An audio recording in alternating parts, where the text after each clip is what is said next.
សាឡូមព្រះបន្ទូលលើកទឹកចិត្តថ្ងៃទី26ខែមករាមានចំណងជើងថាគិតម្ដងទៀត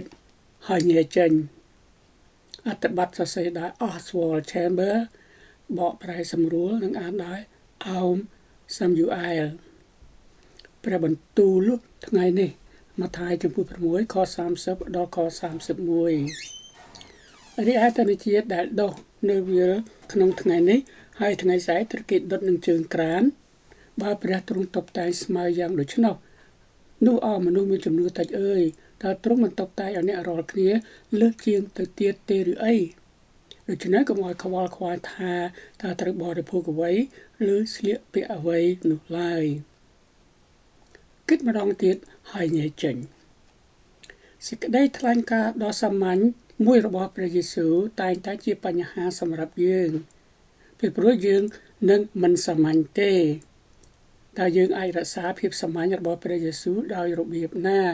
ដើម្បីឲ្យយើងអាចយល់ពីទ្រង់បានដោយការបានទទួលព្រះវិញ្ញាណរបស់ទ្រង់ការទទួលស្គាល់ពឹងផ្អែកលើទ្រង់និងការស្ដាប់បង្គាប់ទ្រង់នៅពេលដែលទ្រង់នាំមកយើង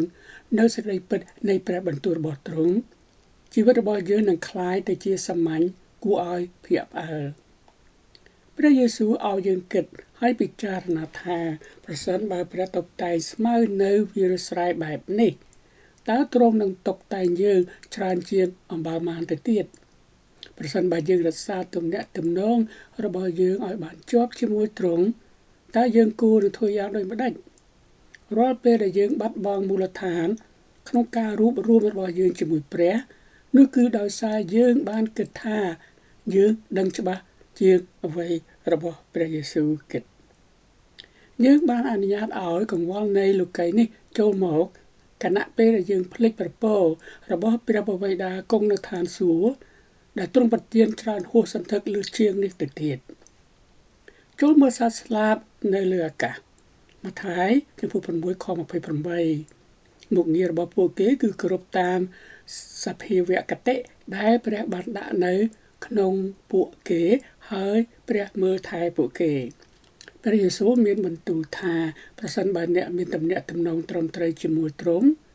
ហើយនឹងគោរពតាមព្រះវិញ្ញាណរបស់ទ្រង់នោះព្រះនឹងថែរក្សារោមហើយនឹងស្លាបរបស់អ្នកផងដែរចូលពិចារណាផ្កាលីលីនៅវាលស្រែខ28ពួកវាដុះនៅកន្លែងដែលវាត្រូវបានដាំយើងជាច្រើនបដិសេធមិនព្រមដុះនៅកន្លែងដែលព្រះដាំយើងទេដូច្នេះហើយយើងមិនអាចចាក់ឫសនៅកន្លែងណាមួយបានទេព្រះយេស៊ូវមានបន្ទូលថាប្រសិនបើយើងគោរពតាមជីវិតរបស់ព្រះនៅក្នុងយើងទ្រង់នឹងមើលថែរឿងផ្សេងៗទាំងអស់របស់យើងតើព្រះយេស៊ូវឬកុហកយើងទេតែយើងកំពុងជួបប្រទះអ្វីច្រើនជាងផលដែលទ្រង់បានសន្យានេះទៅទៀតប្រសិនបើយើងមិនជួបព្រះពរទេនោះគឺដោយសារតែយើងមិនគោរពតាមជីវិតដែលព្រះបានប្រទានមកយើងហើយបានធ្វើឲ្យចិត្តរបស់យើងមានកង្វល់ជាមួយនឹងគំនិតដ៏ច្របូកច្របល់តែយើងបានខ្ជះខ្ជាយពេលវេលាប៉ុន្មានក្នុងការសួរព្រះ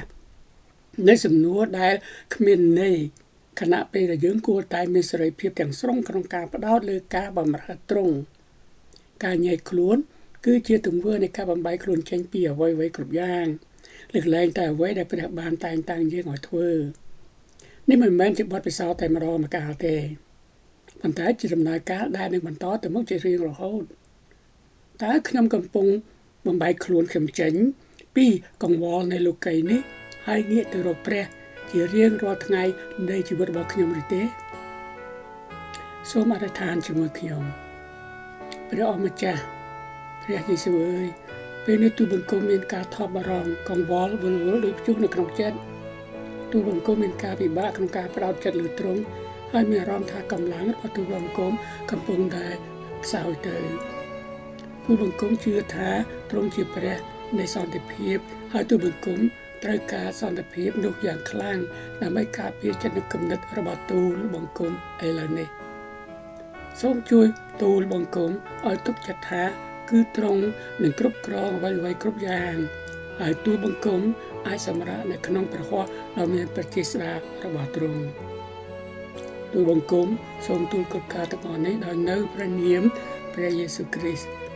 អាមែន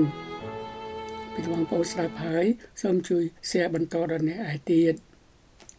សូមអរគុណ